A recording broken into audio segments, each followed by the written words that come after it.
In this cultural tradition in the West, blood is more unacceptable than internal organs. By the 1960s, The immigration policy of the United States changed. Throughout the 60s, millions of Chinese chefs went to the United States. That is to say, if you work in catering, going to America, you can make a living. In my opinion, in the 1960s, you might not be able to do anything else. It was at least very difficult. But for those in catering, you already have an ecology.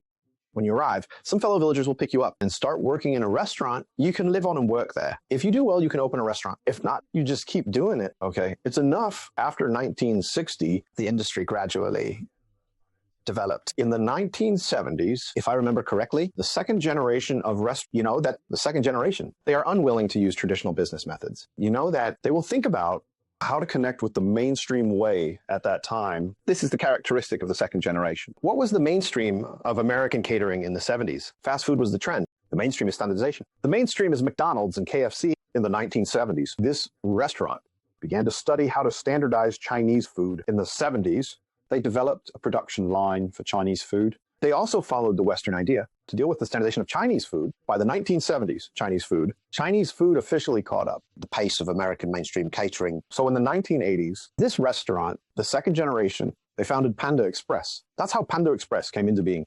So when Panda Express appeared at that time, it was really the right time, place, and people. The perception of Chinese food is becoming mature. The problems of raw materials and craftsmanship. The customers of Chinese food are ready. You know what? At this time, it follows the trend of fast food. So it followed the trend and rose rapidly.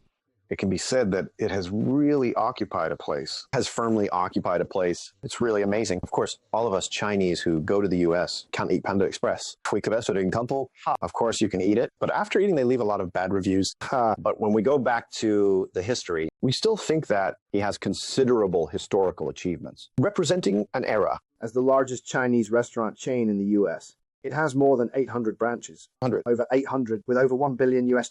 Yes. In the 1990s, Chinese restaurants went public. NASDAQ had Chinese restaurants listed. This can be said. It can be said that it has entered the mainstream. In 2010, Michelin system began to give Chinese food special evaluation. By 2010, there was something worth mentioning. There was a restaurant called Wu Chang something in New York. He insisted on making blood cake and stinky tofu. These two, which are very offensive to Westerners.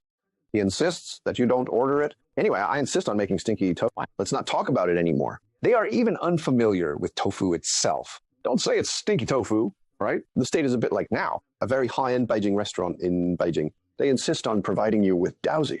Drink it or not. It's your choice not to order. Anyway, if you order, this is the original fermented bean juice. It's really sour and smelly. You have that feeling.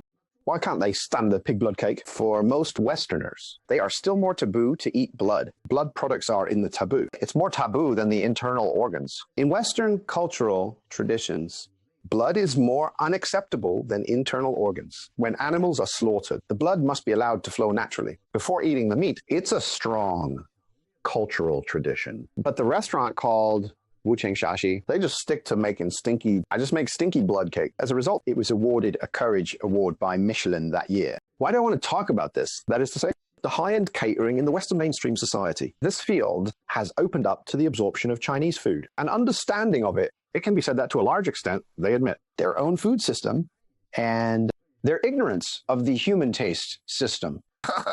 Chinese food gradually has shown them a new culinary world. In the past 2 years, I feel that such as Panda Express, Zuo Zongtang chicken to cater to their tastes. In the last 10 or 20 years, Chinese food has stuck to its own taste. When insisting on your own taste, what is most easily accepted by Westerners? I think it's Xiaolong Bao. I just described it after talking for so long. We are slowly starting. We gradually enter the mindset of Americans eating Chinese food. I really remember that scene vividly. It was a foreigner teaching another foreigner how to eat Xiaolong Bao. That scene was with excitement on his face.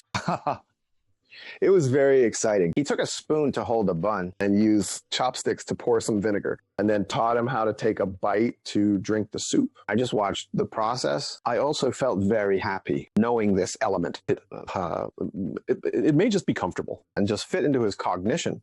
Let me go back to the previous proposal. That is, today we give them a banquet they can't understand. Even if you give them a famous dish, they still can't eat it. However, their knowledge has been broadened to the point where they can recognize Xiaolong. This is a really exciting thing to see. That is soon. They will become more and more and be exposed to the essence of Chinese cuisine, elements all over the world, and start to enjoy China's more than 1,000 years. Exploration of human taste over 1,000 years.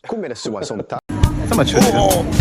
开了，开了，开了，给你，喝喝喝，喝，好，太吃了，大宝贝就这么吃，